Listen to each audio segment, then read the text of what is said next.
So hello everyone and welcome to the first 7 days of the early access demo of the Dead State. I've been waiting for this game for quite a while. One of the makers of this game has been a designer for one of my favorite games from the past, role-playing games, which was Vampire the Masquerade. Bloodlines, yeah. And yeah, I've been waiting for this. This should be very interesting. So this is a zombie apocalypse style game, but it's not just concentrated on the zombies, it's more concentrated onto the survivals or the survivors of the zombie apocalypse. So it's more of, well, there's going to be a lot of talking most likely, and it's going to be very interesting with all the shelter and so on. Of course, this is only the early access, so there are going to be bugs and so on, but I'm very happy to get to actually look how everything works. Gonna be probably setting these first of all, and coming back to you soon after that.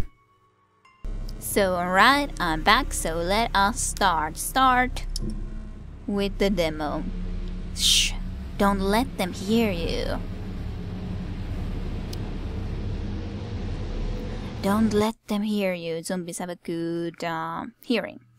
You wake up to the sound of people arguing. Your body is stiff and you can smell the unmistakable scent of rubbing alcohol. You feel like you've been sleeping off a horrible fever. The last thing you remember is the plane going down.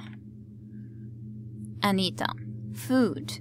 Who cares about wood when we've got a huge hole in that fence? If we don't fix it, they're going to walk right in here. I know, Mom, Rennie, but who's going to risk going out there? You? Me? Joel?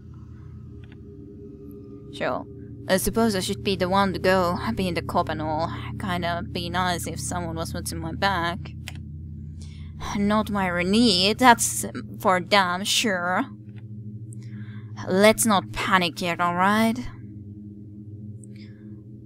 Then what are we gonna ask for? Okay, who are you people? He's up. Easy. I realize you have no idea where you are right now, but you're safe. You're in the basement of a school. These are other survivors. I'm Davis. This is Anita. You should thank your lucky stars that my daughter was here. Mom. That's Renee, Anita's daughter. Hi. Good to see you're up finally. Behind her is Elaine. She's still recovering. And that's Joel. That's me, I'm Joel. Officer Joel, I guess technically. It'd be Officer Oswald, but you can call me Joel. Heck, any of those will do.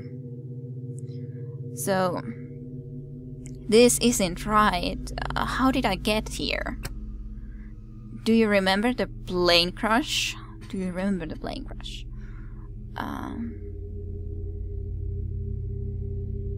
Where is someone? Where's my husband? But didn't someone just call me he? So yeah, at least at the moment I am, so to speak, a male. Probably can create my own character in the real case then, maybe, I'm not sure, but I would think so. So did I have a family? I guess I did. Where's the rest of my family? Your family? I don't know how to tell you this. What are you saying? I'm sorry, there were only a few survivors between the wreckage and the... well, it was amazing that we were able to find anyone alive out there. So what would we saying? I have to go out there, I have to find them. It's been a week, no one's left out there. There's something else you should know. You're in Texas, Central Texas, a town called Splendid. We're in the basement of a local school. So I've lived where I belong. Texas? Oh shit.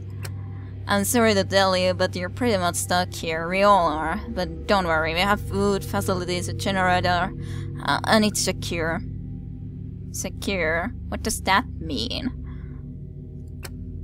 I don't think you understand. Outside, it's not safe anymore. Everything changed. You were on the last flight before they crowded the planes. They were trying to control the spread of a pandemic. It didn't work. Martial law was declared, shelters were opened, people were evacuated. Those that stayed behind. Like me and the full splendid police department, all three of us. We were just trying to get the last few people out of the area when your plane went down. Most of them were already... You see, the real danger out there, right now is... There are things out there. Now's not the time. I agree. Look, this is a lot to take in. Why don't you come talk to me when you're ready? And again, I'm sorry for your loss. The others go back to talking privately.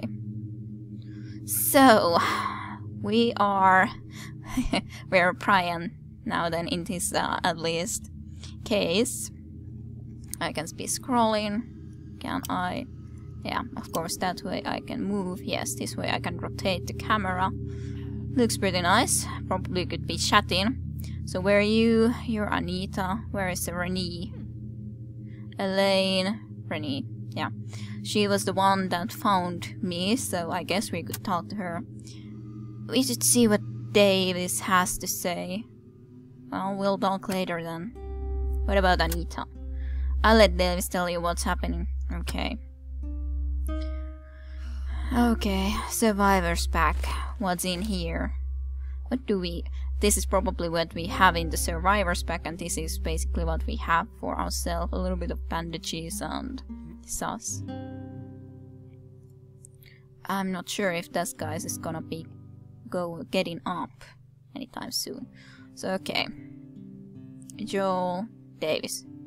He's in a wheelchair. Think you're up to talk about our situation now? Let's get this over with. Good, I'll get the others. Davis motions to Anita. What I'm about to tell you, it's going to be difficult to believe. In fact, it's hard to accept even when you're seeing it with your own eyes. I'll say.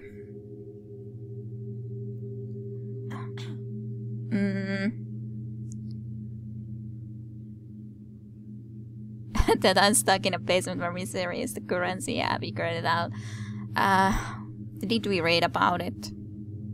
No, probably we're just in a shock. I don't know if anything can shock me anymore, more than losing everyone we had. Let me explain. The illness that was going around, it doesn't just kill or make people lose their mind. It might not even be a virus. It's the end of the world. It's the end of the world. Mom, we don't know that. Get to the point. The dead are coming back to life. Not all of them, but people are bit or killed by them. They seek out and attack the living. From what we know, it's not just there, here. It's everywhere, all over the world. Come on, this is some sort of reality stunt or this is some kind of apocalypse cult. Is that it? He's like, doesn't even know what to say. Anita is also like, doesn't know what to say. Everyone's silent from my comment. Everyone's completely silent. You're serious? I'm afraid so. What do we do? What have you been up to? We don't know how long we're going to be here for, and the basement isn't really a long-term solution. We've got enough food to last us another week or so, but we're going to need to secure the entire school. Wait, are there dead people upstairs? Is that what you mean by secure? Not yet. The fence around the school was being finished when the town was evacuated. There's a full section missing, which... I've seen what's out there. We're not safe. If those things find out we're inside...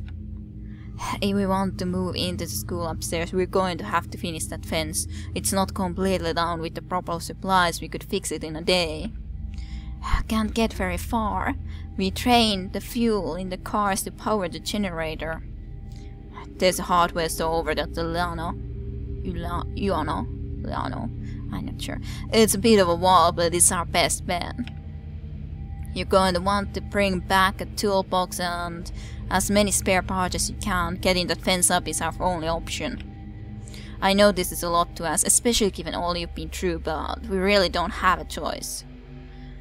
Yeah, well, he's in a wheelchair. He's the only... Well, he is going to be going, but then am I going to be asking some other one going with him?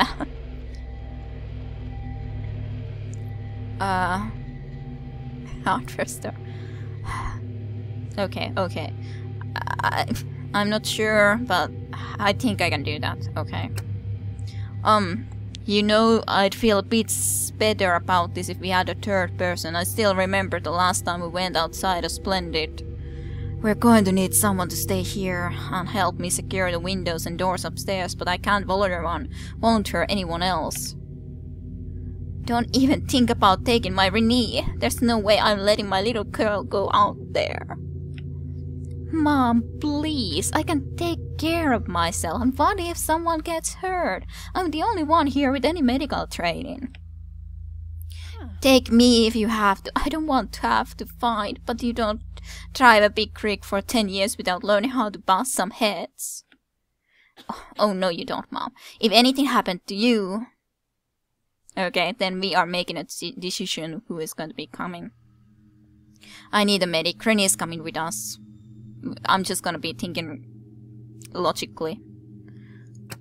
If anything happens to her, I'm holding you personally responsible. Understand? Okay, it's decided. You three go to the hardware store in Yono and get the toolbox and all parts you can carry. We'll secure the school first floor while you're gone. Come on, let's just get this done. Okay. So that is the very start. Not sure how he is doing. Survivor's pack. Is there anything that I should be taking from here? So our inventory, the loot. If we don't have a crowbar, then we probably should take one. And I'm not sure. Used for daijin shopping and cutting. Yeah, it will last terribly long. It's fun when there's a lot of different kind of inventory items, not just like the normal stuff, but also toothbrush. Well, people still want to keep up their hygiene routine, so this should be kept in stock as much as possible. Luxury item promotes morale. Stock at a seller. Yes, that's nice. Okay, I guess that can be it, maybe. Maybe anyways. I think that we should really have at least something like... Sounds dangerous out there. I should check the back for a weapon. Well, yeah, I just did that basically. So...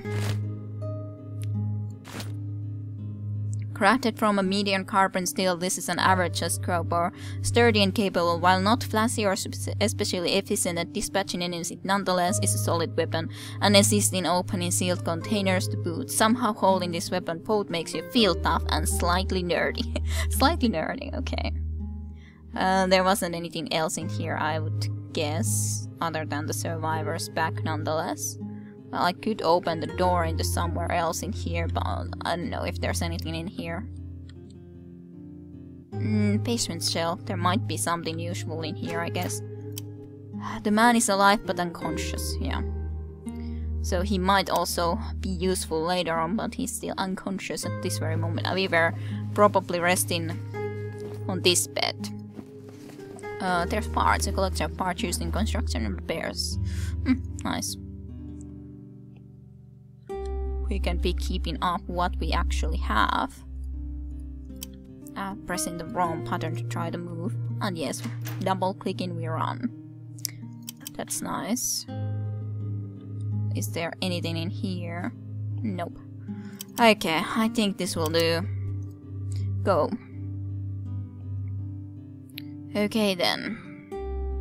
Is there anything useful in here? Well, there's something in this storage shelf, but well, there's not really. But there could have been. The music is nice. Pretty peaceful in this area, the shelter area. Plenty of storage space in that room next to the basement. Yeah, it was indeed. And there's a laundry room. The main hall. Splendid general public school. Toilets. Kitchen area. There's a car. Chemical lab, I guess. Some kind of a place to do stuff, mechanical stuff. There's the Davis in a wheelchair. Yeah, everyone in their own area, so to speak. I didn't talk to Elaine at all, so maybe I could talk to her before leaving. I'm not sure if she's here. Well, I guess we could be starting, just head out. Not sure what else to do, really. So are you feeling okay?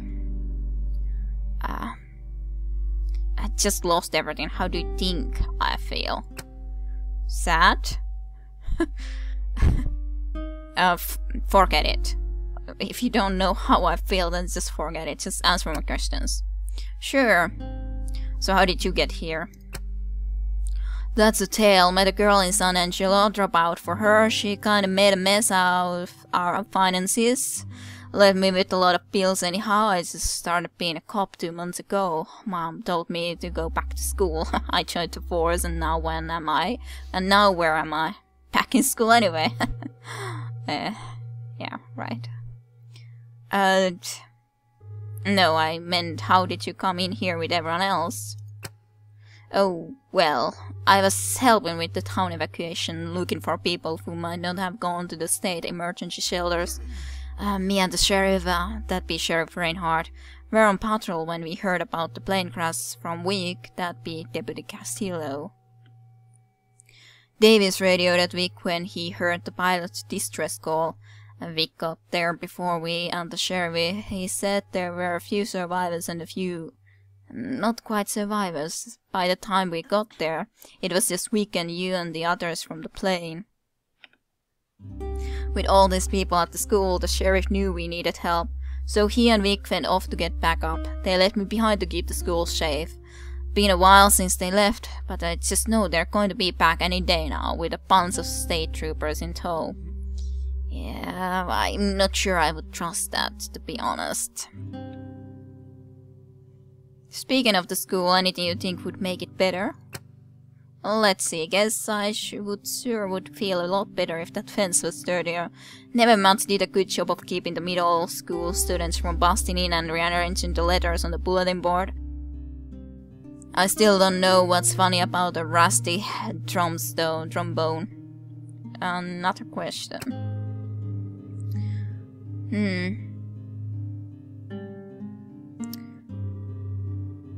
What do I want to ask? I could ask something else still, so I could ask what would you say your specialties are? Me? I went to the academy to be a cop, so they taught me the basic of stop doing a lawbreaking or shooting someone if I have to. Not that I've ever had to do any of those things. Let's see. Oh, thanks, got to go. Oh, and I was in the service in high school. Guess that's not really important, sorry.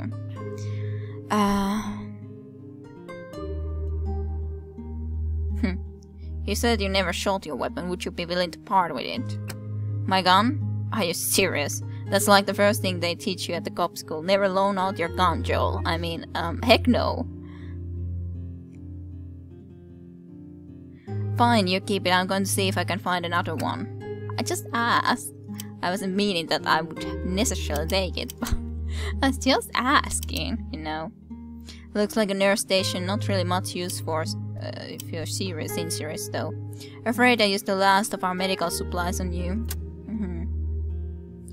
I'm really sorry about your loss. Yeah.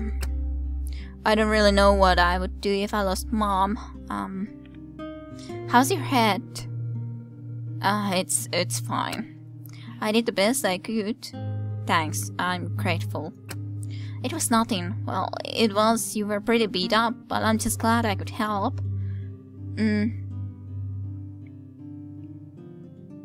You're too young to be a doctor. Are you studying medicine? And not quite. I'm training to be a doctor. I was finishing up another semester of vet school when Mom... Vet school?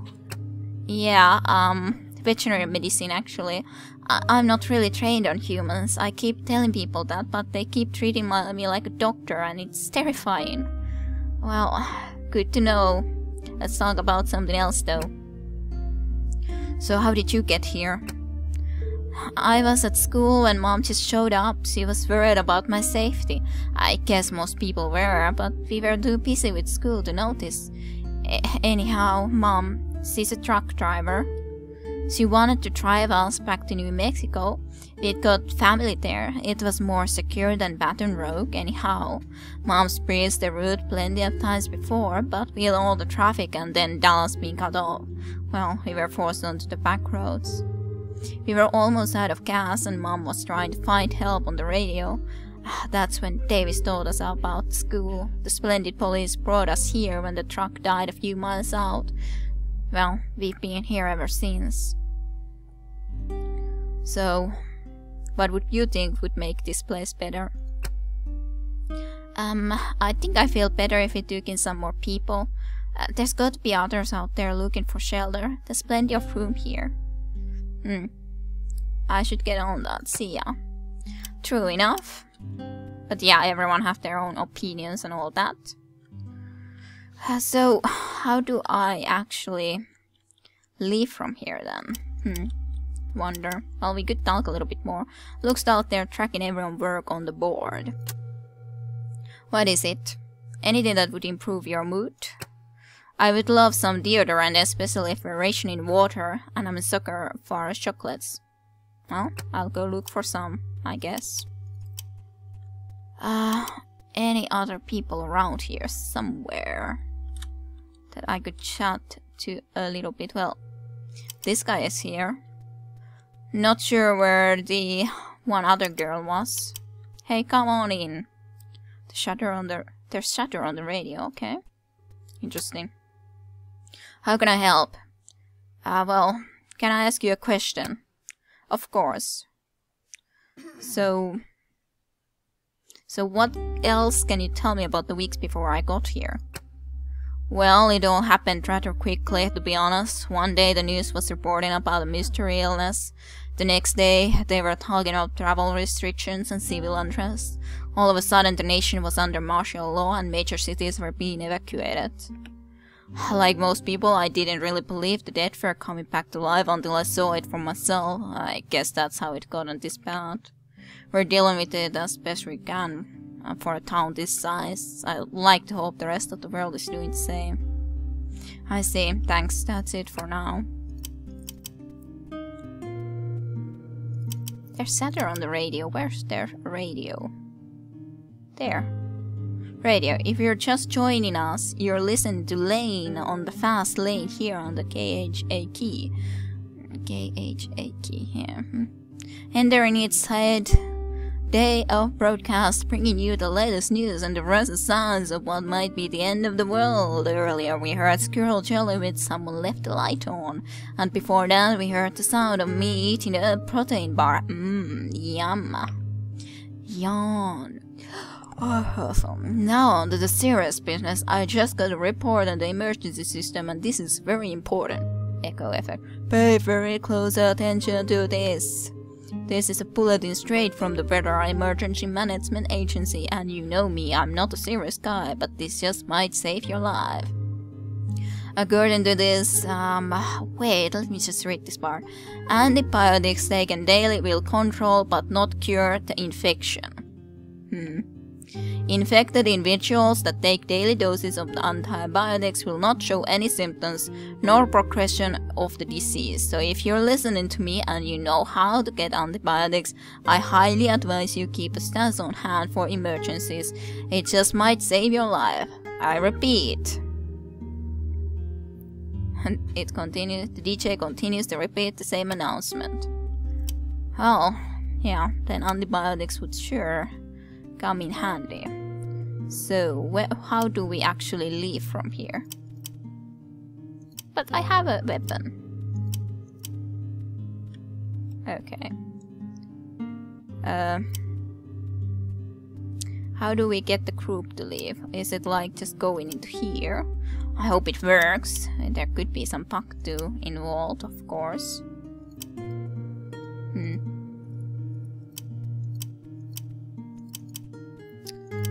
Not sure. I do have a weapon though. Well, let's see. I guess I could save and just continue this after I figure out how to leave from here. So, I'll be seeing you soon enough, I'm sure. And I hope you enjoyed this thus far.